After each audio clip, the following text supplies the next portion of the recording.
Howdy, y'all. I am bringing you another mix fix for James, or Jim Anderson. Once again, after the last song, which was Just Wanted, this time he wanted a walkthrough of a little bit of a heavier song, which is called Some Kind or Some Kind of. Now, I'm not so great, so I'm just going to say this is some kind of mix fix. So regardless, I'll hopefully be right, and I can play it off either way. So this is what it sounds like so far without any processing.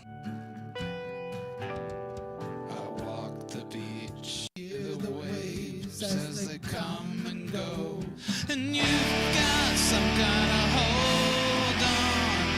You've got some kind of hold on. You've got some kind of hold on me. Now, with all my effects and processing, Darkness, feel the sand in my toes. I hear the waves as they come and go, and you've got some kind of hold on. You've got some kind of hold on. You've got some kind of hold on me.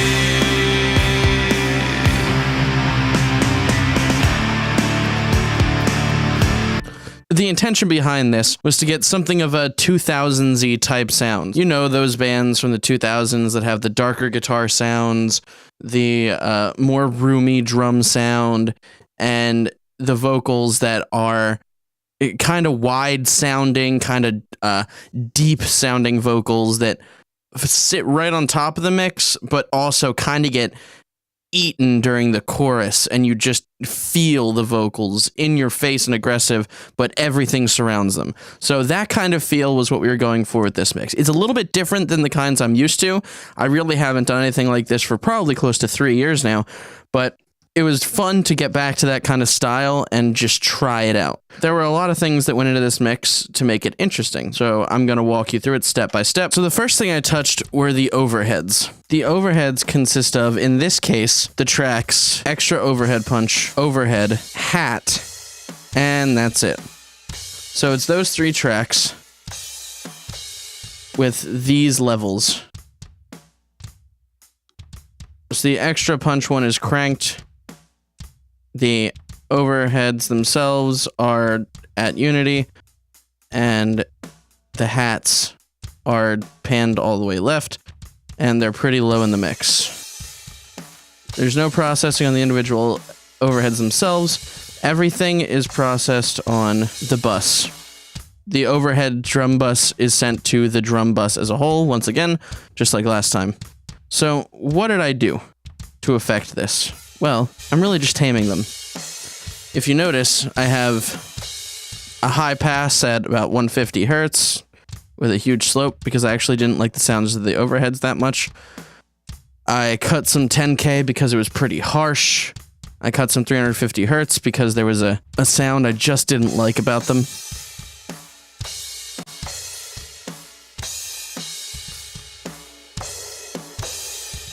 It was kind of washy. So I got rid of that. Cut a little bit of the 3.4K.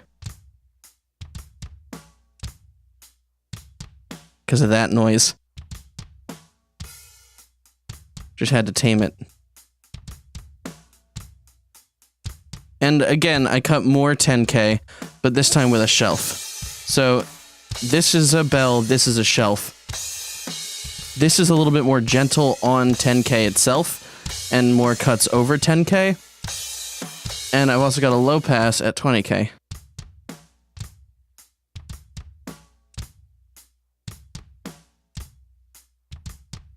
Everything was a little bit too poppy, a little bit too aggressive for my taste with the overheads here.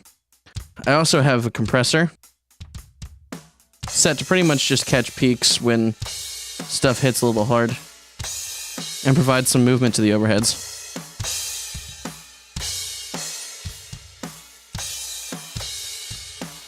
And that's all I'm doing to the overheads. Easy. Up next, I have the kick. Now with the kick, it's being sent all of your kicks from the kick to the kick sub to the new pro kick to the pro kick to the glass kick. All of these are being sent to varying degrees. And you can hear them right now in this.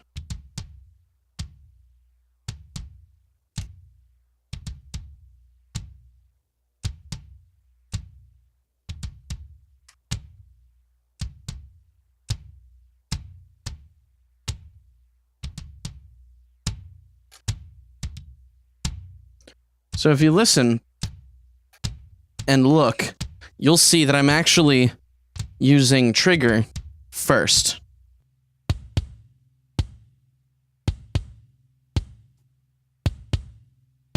Because without trigger, it had a character to it that I didn't like, that didn't sound very natural. And especially for a more 2000s-esque rock sound, you're really not going to want that thippy thing going on that a lot of EDM kicks have and a lot of the more modern kicks have.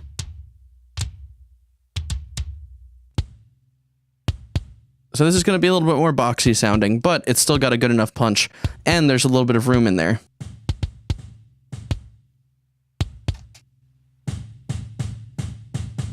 Hear that room? I've also got a kick in with a 0.01 second sustain and a 0.02 second release. So it's just the initial click. I've got a very similar thing going on with the other two kicks, because I don't want these to last too long.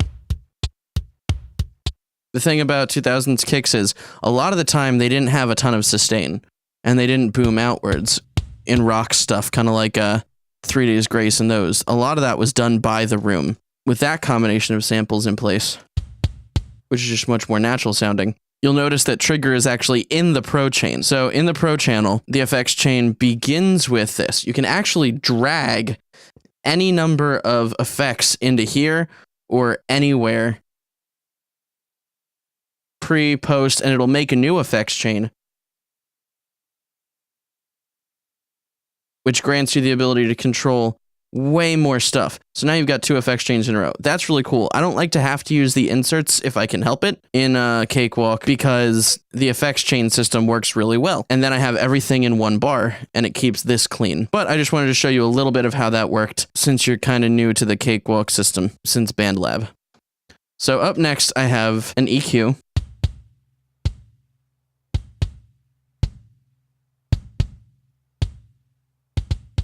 Just boosting a little bit of the click at around 3.2K and a little bit of the crack at like 9.2K.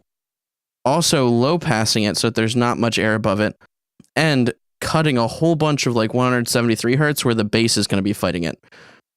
I'm also boosting at around 70 hertz so that I get a little bit more thump out of it. Boom, boom.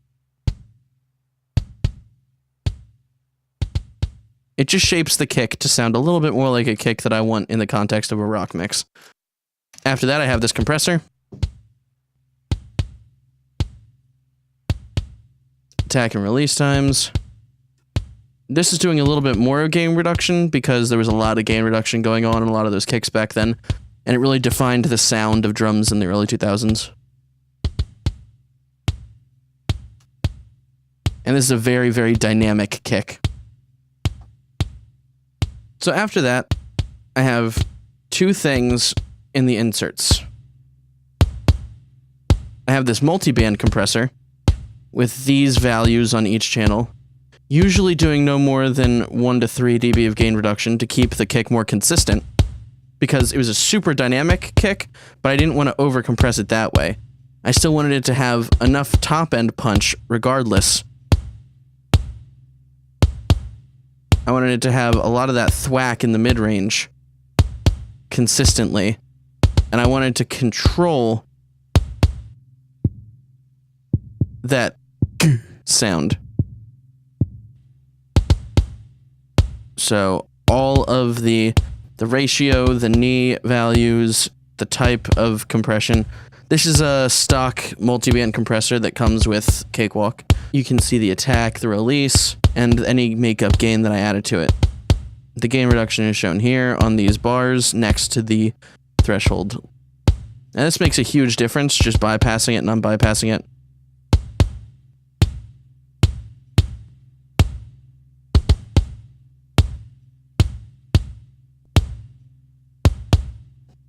I like that a lot more. I think it's a lot more click and rounded. I also used G-clip. It's just going to bring up the overall punch of it. It was a very common practice in the early 2000s to clip the kick and the snare to really give it a lot more intensity. Nowadays, we do it actually a lot more than they did in the 2000s. So this one, I tried to give it just a little bit of clipping and soften the clip.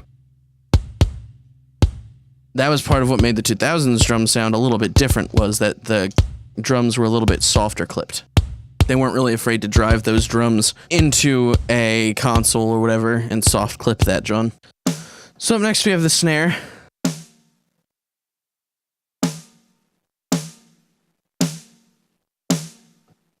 This is the sound it initially had, but once again,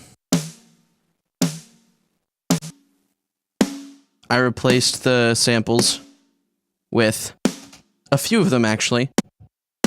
This more thick sample. I did the same exact thing as the kick. I used the trigger 2 in the effects chain at the start of the Pro channel so that I could replace everything at once. All snare was sent to this track, including a blended snare track that I did, and then I basically experimented with a blended sample snare over here and decided I'm just going to replace everything because trying to blend the two is a little bit difficult. On the blended snare channel, I actually have trigger and this EQ just dipping out one resonance. And on the other one, I also had this EQ just dipping out resonances. But that's really not that important now that I replaced the whole thing to sound like this. So first, I have a sample that sounds like this, and this, and then this.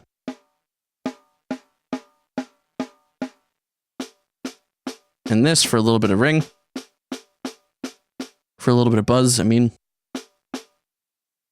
And then a little bit of room sample. So all that's getting replaced completely, and all of them are set to the same dynamic level and velocity level because you don't want them triggering at different intensities. And it comes out with this conglomerate snare sound that I quite like. After this trigger, I have an EQ, just shaping it so that I get some more of that high end, a little bit less of that mid-range because 400 to 600 hertz has been cut out of so many snares in 2000s era records. I've talked to some people who have produced radio rock albums in the 2000s, and they said the first thing I always do is I dip a little bit of 400 or dip a little bit of 500, depending on the drum. After that, I boosted 10K, boosted some 6K, and boosted some 200 hertz because in my approximation, that's how you get a really punchy, low, deep snare. 540 hertz on this just sounds a little bit warm for me. Taking it out focuses the sound a little bit. Boosting 10K makes it crack. Boosting 6K gives it a little bit more punch. It's also high pass and low pass, but not radically so. After that, I have it driven through a console emulation. Like I said before, people weren't really afraid to do that. They weren't afraid to drive it through a console. Push through a tube, just ever so slightly warming it up because I like a little bit of distortion on snares. And then compressing it just hard enough that it gets some smack.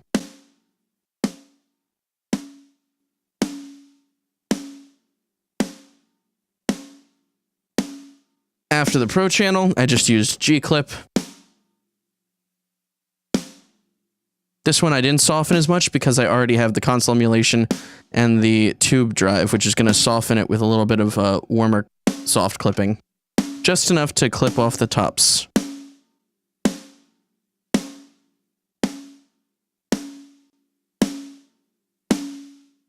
Until I can really hear the body of that snare, that boom, boom. After the snare, I did some work with the toms, both of which were sent to the tom bus once again. You'll notice on the toms, I have the actual toms sent a little bit lower than the tom attack, but that's because the tom attack is quieter overall than the regular tom tracks.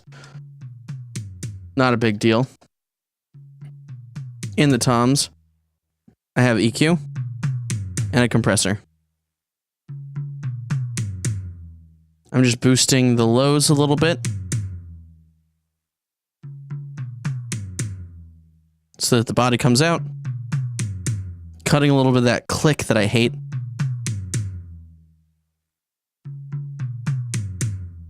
And boosting the air above it so that it gets more smack than click. And I'm boosting the mids heavily so that they actually stand out in the mix.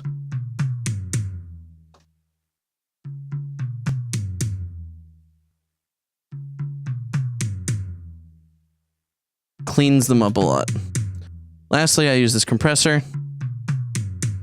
Never really doing much more than 4 dB. But it works. Just gives it a little bit more smack. And in the inserts, G-clip.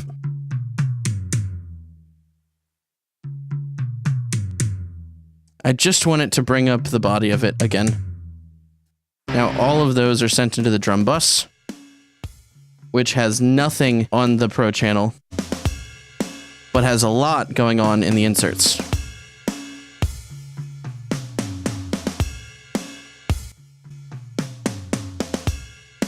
So firstly, what's the Sheps channel doing?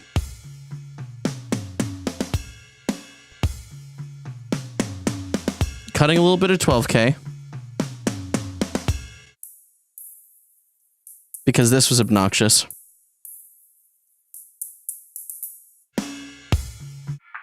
Boosting a little bit of that smack at 1.5K so that it stands out more. Doing nothing to 500 hertz. Before, I was cutting a little bit, but then I decided to boost it by like half a decibel. Because I actually liked a little bit more of that natural sound in there. And boosting at 70 hertz by 3 dB. It's basically just for the kick, but some tom gets in there too. And that's okay. I'm also pushing this in by like 10%, 9% even saturation. So that's basically like driving a little bit with a console. I'm high passing it up to like 33 hertz. I've got a de-esser here, cutting like 120 hertz. So only when there's a lot of buildup will it cut down on it. And the same with 4K. Without that,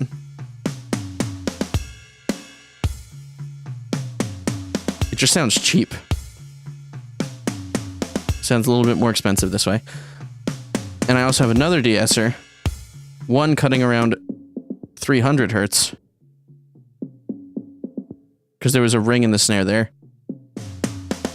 And another only cutting a little bit of 8 kilohertz.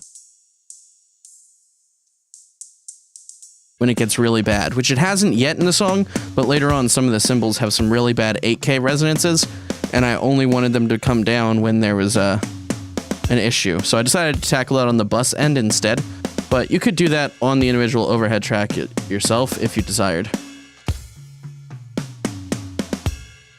After that, I'm running to FG Gray, which is basically an SSL channel compressor, never doing really more than like 3 dB of gain reduction at a 2-to-1 ratio, like 0.2 second release, but a 10 millisecond attack. So this is based on an SSL bus compressor. The reason I'm doing it so fast is because I actually do want it to smack a little bit more. And on a real console that I used a couple of times, the SSL Duality, I actually liked these settings on the drums, and this plugin does a perfect job of capturing that. But any Waves plugin or whatever else usually emulates it fairly well.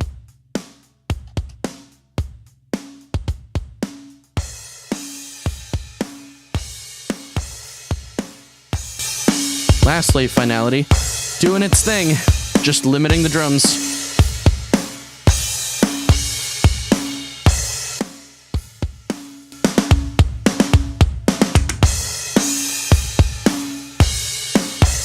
Now all the drums are being sent to the parallel bus, which is basically boosting the areas that I wanted to focus on. 200 hertz, 1K, 8K, and 16K, or 15K. And then low pass to there.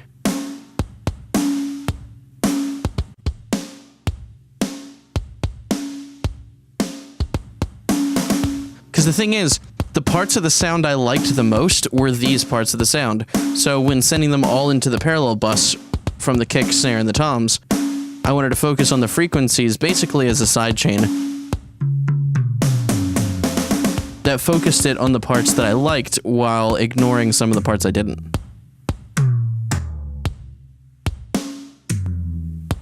To give them a larger-than-life feel. After that, I ran them really hard into a tube.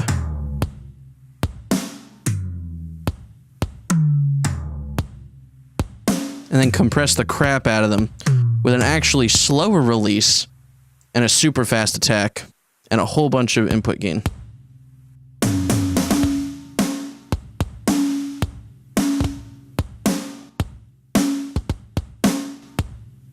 Makes a huge difference.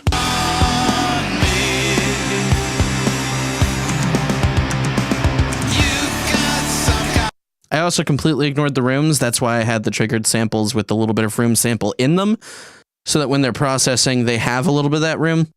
And that's a totally fine way of doing things. I don't usually do it that way, but sometimes I do. It just gives the snare some width. The reason I got rid of the rooms was I did not like how they sounded.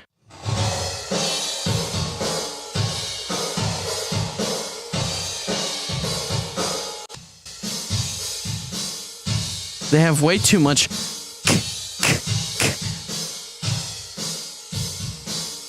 It sounds kind of like a tile room, and I wasn't really a fan of that. So I tried my best to cut all that stuff out,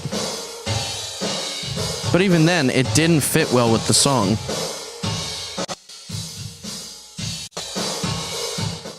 No matter how low I put it,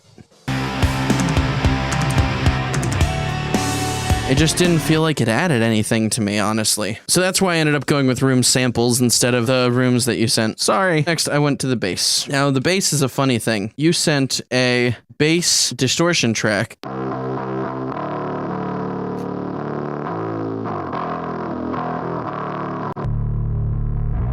Which sounded like this. And I made it sound like this. Yes, I did objectively make it sound worse. Here's why, though. Boosting a ton of 5K, cutting a bunch of 2K, boosting a whole bunch of mid-range at like 1.2K, and high-passing it.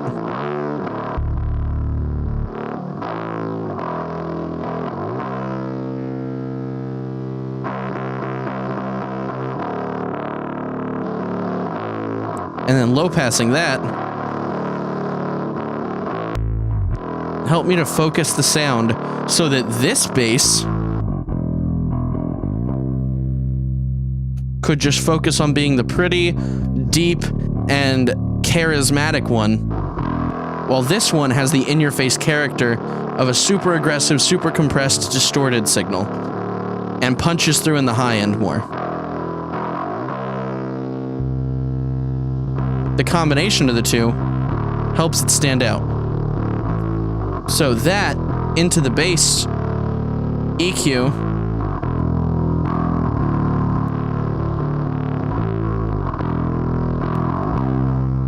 you hear the difference?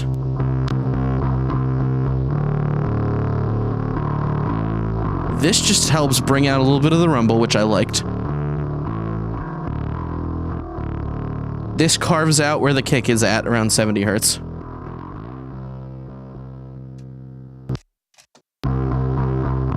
This is 184 hertz, where there was a which you'll see it's a fairly consistent sound, but when it's sustained, due to all the compression, it kind of sticks out a lot. So I cut this overall, and it also doesn't interfere with the snare because you get a little bit of that 200 hertz covered by it. I also cut some 800 hertz, or is that abrasive honking noise.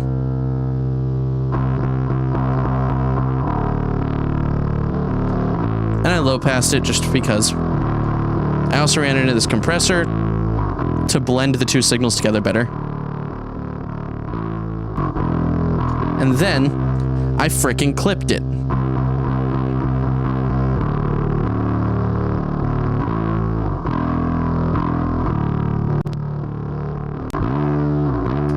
Yeah, the bass doesn't sound amazing on its own, but in context, it really helps everything else out. And it fills out a lot of the texture. Even though I'm clipping it. Another important element of the mix were the acoustic guitars. The acoustic guitars only really play in a couple spaces in the song.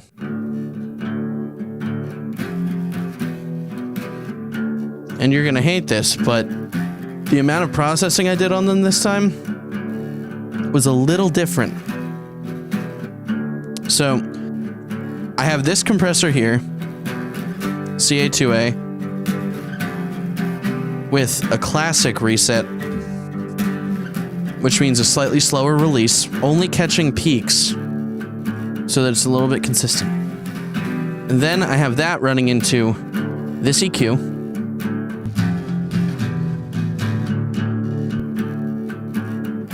I focused on the parts I liked again. So I liked the air. I did not like the 4K. It was abrasive and in my face. I did like the low end. So that helped it feel a little bit more warm.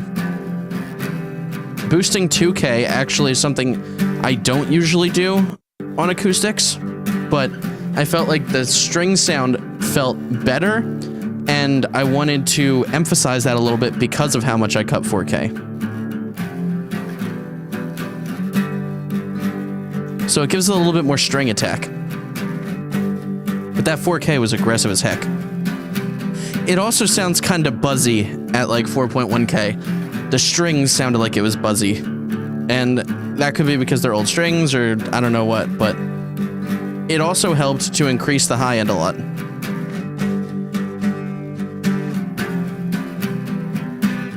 To really give it that bright acoustic sound that I like. After that, I ran it into another compressor with a much slower attack and a much faster release. This is an SSL style compressor again, but I did my best to make these acoustics sound fabulous. Without. With. I just wanted them to have life. And then I sent them to the guitar room track, which I'm going to show you now. This has a whole bunch of the tracks in it, but just for the sake of showing you what I did, I used the stock reverb, did this, gave it more of a bright sound, so cutting some lows, setting a much lower crossover, and then not damping it until like 14K, and then pushing the reverb higher than the early reflections so that it feels more spacious. With a medium decay time of like 1.4 seconds, and a smaller to mid-sized room size, a little bit of diffusion, and some pre-delay to really make sure it doesn't step all over the guitars, but it adds to the feeling of the bright guitar room. Up next, we have the clean guitar bus, which is inadequately named because it's anything that isn't filthy.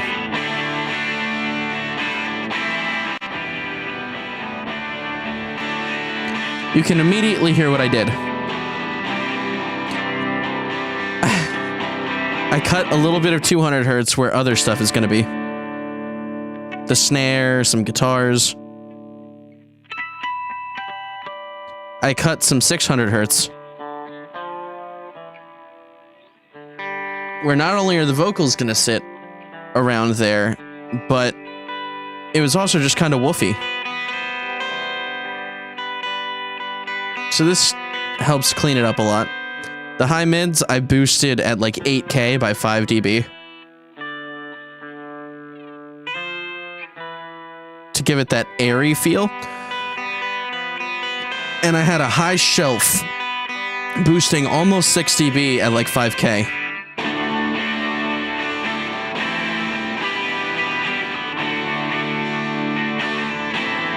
because I loved how that grit sounded in the top end.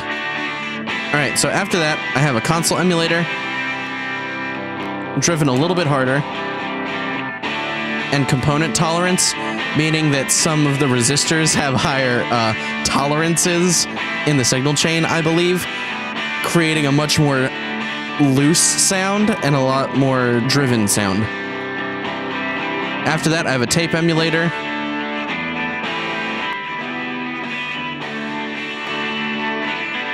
To bring out the air and also soften the high end a little bit and distort it a little bit more. And then a compressor, just catching some peaks with a really slow attack and a very fast release. Because this is every clean guitar part, so I did want to average it out a little bit more, make it a little bit easier to stomach, and I brought up the volume overall just a tiny bit. So that's everything I did for the clean guitar parts, except sending it to the guitar room again.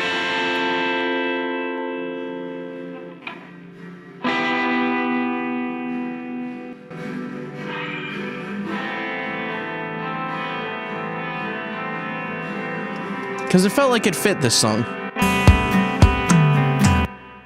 Alright, so now we're going to get on to the really fun part. The heavy electric guitars. There was a lot of stuff going on here. I basically sent anything that wasn't a solo and wasn't a clean guitar or an acoustic into this rhythm guitar bus. Hold on to your butts. Without my processing.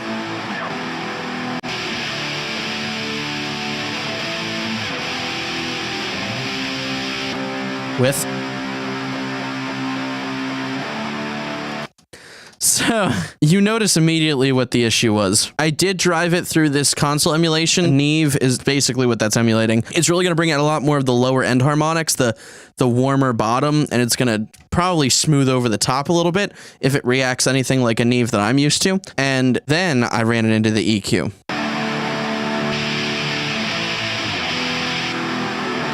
You can tell why I got rid of a lot of 2.7K.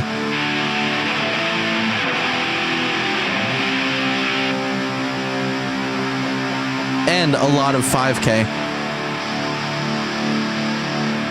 Because they were both just mostly hissing. I also have this low pass. Because there's actually hissing over that too. I boosted a lot of 1.5K. Because otherwise it just feels so empty. Also boosted some 230 hertz.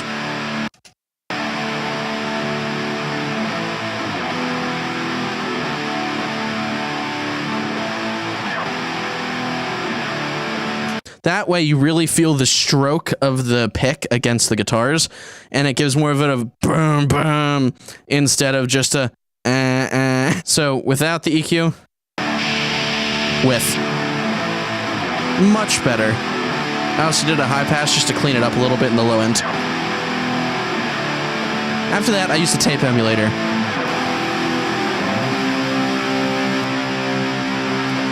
It's focusing it. It's warming it up, bringing out the mids, and cutting some of that screechy high.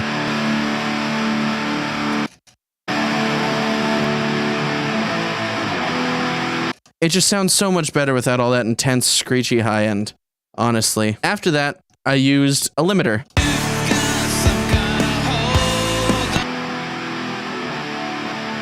Not doing a lot, just cutting back peaks a little bit. I could have used Finality, but this is a free one. And it did pretty good.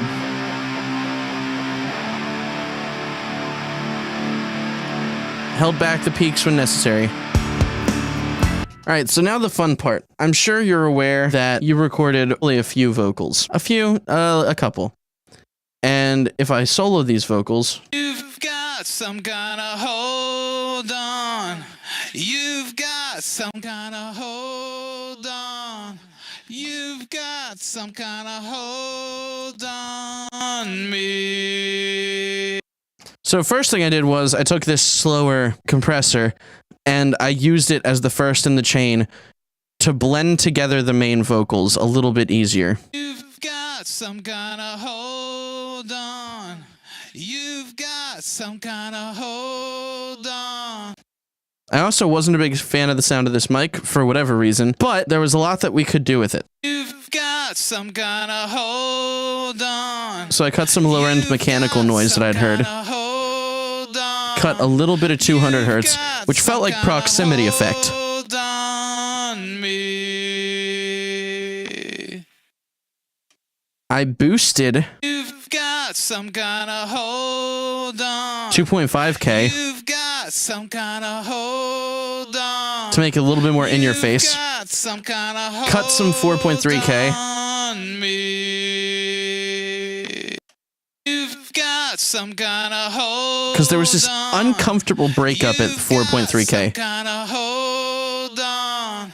You've got some kind of hold on. And now it feels a lot more like it's going to sit in the pocket. And then I boosted 8K. But ever so slightly. Kind of hold on. You've got some kind of hold on. Just to give it air. You've got some kind of hold. After this, I had an effects chain me. with CLA 76, You've got some kind of hold on. fast attack, super fast You've got release, some kind of hold doing a lot of compressing, on. but it gives it that You've got aggressive some kind of compression hold that you hear on like every album in the 2000s. me. After this, I have a de-esser, You've got some only cutting these. on. You've got some kind of hold So it's nicely dialed in. on. You've got some kind of hold on. It really helps control the S's just enough that it's not everywhere. After this, I have a tape emulator because I wanted more aggression and saturation on the vocals. Some kind of hold on. You've got some kind Over-biased of hold on. compared to normal. You've got some kind of hold on me. I just like it because that saturation gives it more of an edge in the mix. After that, I just have this limiter, finality. Some kind of hold on. You've got some kind of hold on. You've got some kind of hold on me. And that's actually just going to help it stand out a little bit when the heavy choruses kick in, because the heavy chorus is everything in this style of music. After that, I have it sent to the short plate, the long plate, and the vocal delay. Now, short plate sounds like this. Some kind of hold on. You've got some kind of hold on. And it's literally just using this plate, 1 second, 26% size. Reverb is actually built into Cakewalk, so this is basically a stock reverb plugin. Course through my veins, I'm sure I was halfway too insane. Scorched the earth. Long plate. Same plugin, huge size, a lot of diffusion, much bigger delays, more damping, different shape, and a longer tail. Combination of the two, this acts as early reflections, this acts as a longer reverb.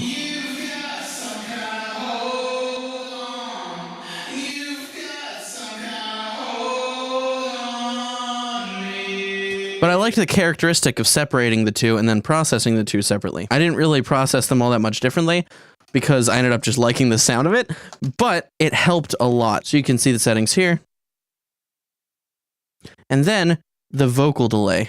Course through my veins, I'm sure I was halfway too insane. Scorched the earth, nothing to find, leading me around.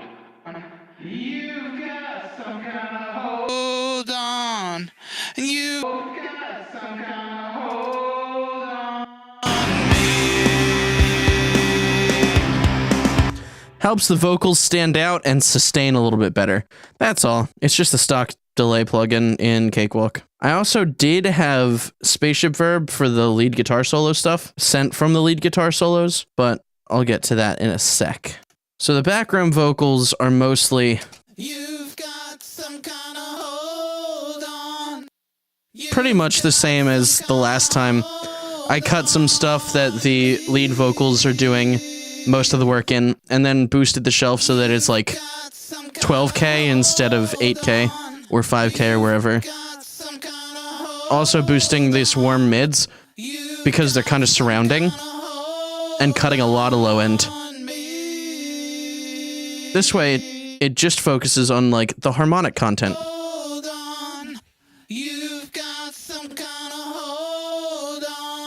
Just the parts I want it to feel.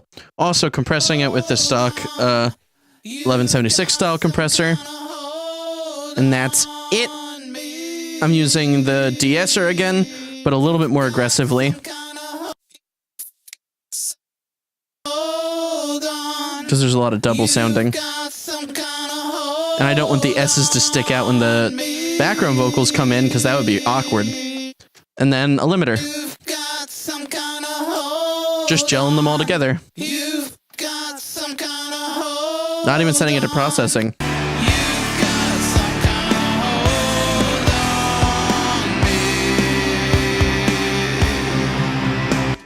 So those are the background vocals, really easy in a nutshell. Now for the solo. Solo's crazy, man. Like, I did so much processing on this thing only to realize, you know what?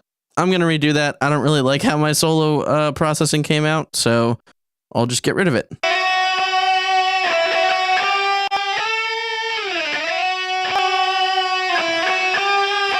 Originally had a whole bunch of stuff getting cut, but then I decided I'll just boost more than I cut for the sake of the tone. I like how the tone changes when I boost instead of cut. Boosted 230 hertz so that you can feel the hits. Boosted 450 hertz so that it surrounds. Boosted 1.2K so that it sticks out more over the rhythms. Boosted a shelf over 6K so that you get some of that bright, shiny air, and then cut above that at like 13K.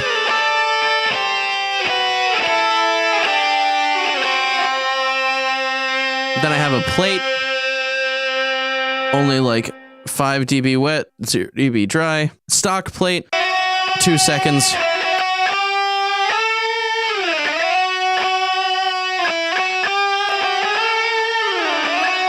Really opens that up. And then another compressor over here. Never really doing more than like 1 to 3 dB. Even when all the harmonies come in. Just so they gel better, you know? I have G-Clip.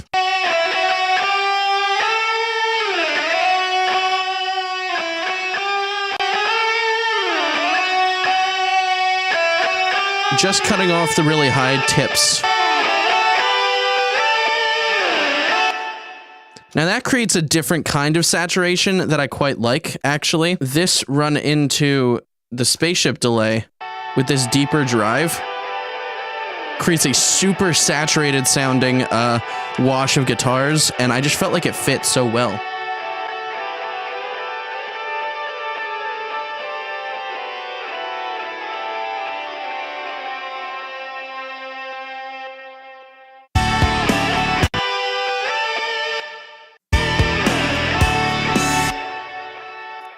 So now that you hear how the solo fits in context.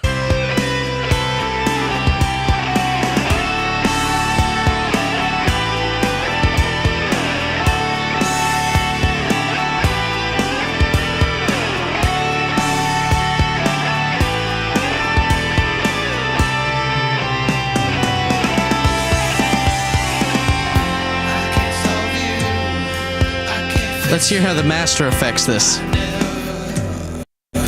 Really could get you, so I ran as far as I ran. Seemed to me like a really good plan. So starting from the bottom and working my way up, and I'm going to show you on here what everything is doing. This spectral analyzer, tape machine.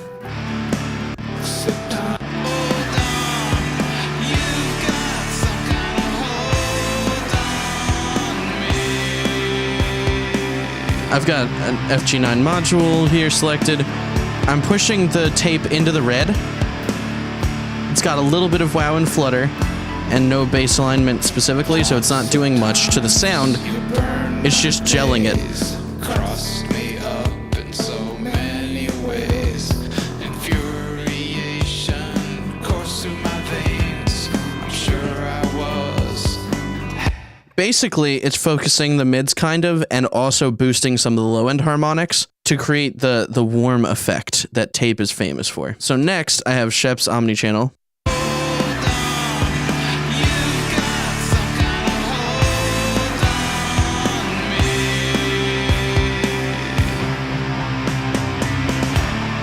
So I'm basically running saturation into it, high passing up to 35 hertz, low passing up at 20K, and then I have EQ going. So this EQ is very sparing, and I'll show you why I did this in a couple seconds. First off, it's mid-side. So on the sides, I've got a shelf at 11K, boosting by 2 dB. Down the center, I have the shelf at 20K. In the mids, I'm not doing anything to the middle, but on the side of the mids, at 2.6K, I've got a pretty wide thing going. 1 dB boost at like 2.6K. But that's all this. Scorch the earth. Nothing to On the sides, I'm also boosting 400 hertz. But only on the sides. And in the center, I'm boosting 1.2K. crashing surf makes me aware you've got some kind of hope. I have a shelf at 100 hertz, boosting by like 2 dB.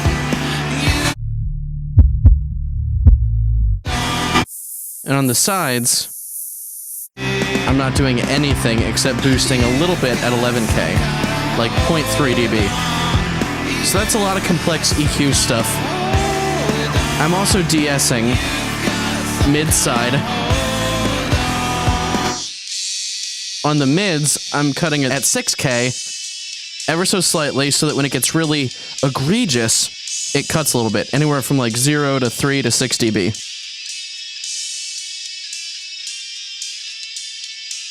Also down the center, I'm at about 220 hertz, so that when there's a buildup here, it doesn't grow too much and it doesn't bloom.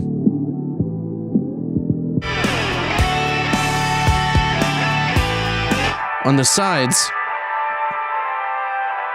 I've got this de-esser working at about 1K, 1.1K, so that the sides don't overwhelm the vocals too much if there's a huge buildup. I'm also, on the sides, focusing on about 16K, so that harsher S's and clicky sounds up top get caught real quick. But it's not really doing more than 3 dB because I don't want it to create combing in the top. Some kind of hold on me. You've got some kind of hold on. Hear how it almost sounds louder after I turn on the de-esser? It's because I'm getting rid of some of that stuff in the areas that still needed some work because of a lot of dynamic change. So that's all I did there. Up next, I'm using this multiband compressor. The stock one.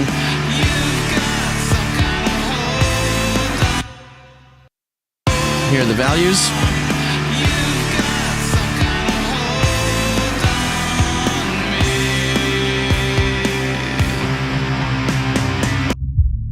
In the low end, I'm getting gain reduction anywhere from 0 to like 3 dB, and thus I'm boosting 3 dB because I want the low end to be a little bit more consistent. In the mids, from 80 hertz to 300 hertz, I've got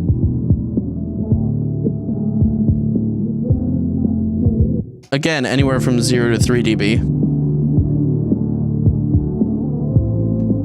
But I'm boosting about 2.9 because I want every band to be a little bit more consistent here. This mid band is also being a little bit tightly controlled, but only within a variance of like 3 dB. Again, I'm not trying to crush every individual band, I'm just trying to get some consistency across the mix.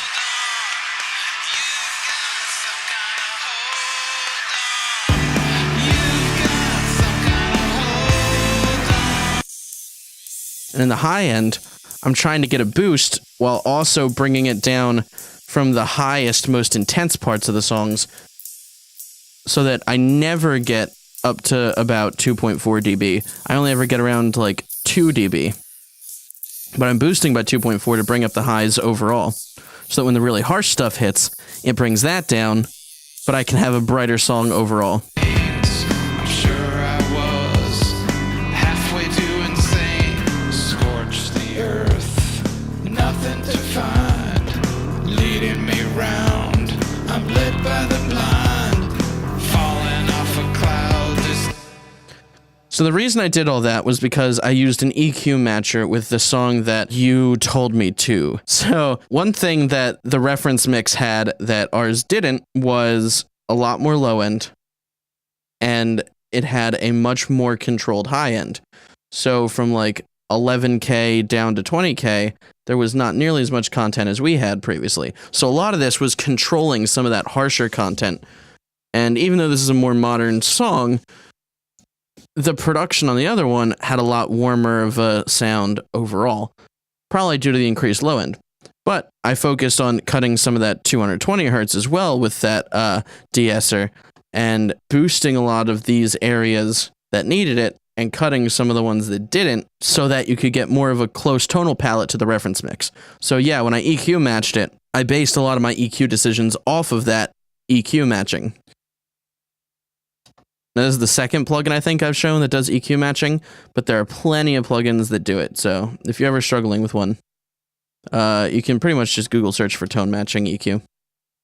After that, I used FG Gray again for an SSL style compression. 2:1 again, this time the fastest release and the slowest possible attack, which was 100 milliseconds. Never really more than 3 dB.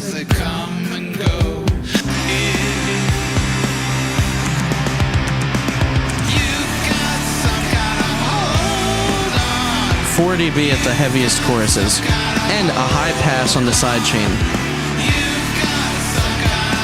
so that it doesn't compress the low end too much.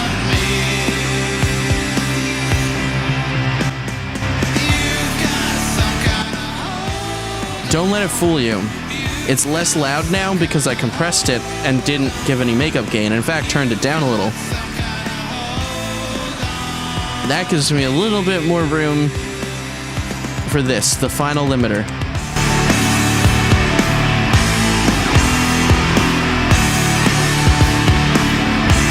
And with that, we're up to more aggressive loudness levels.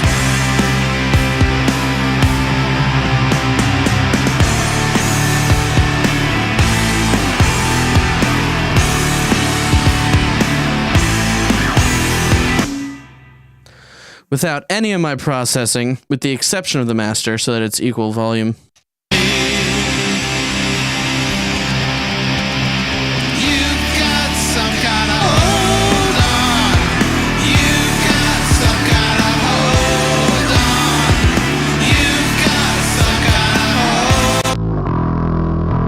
Notice that bass tone?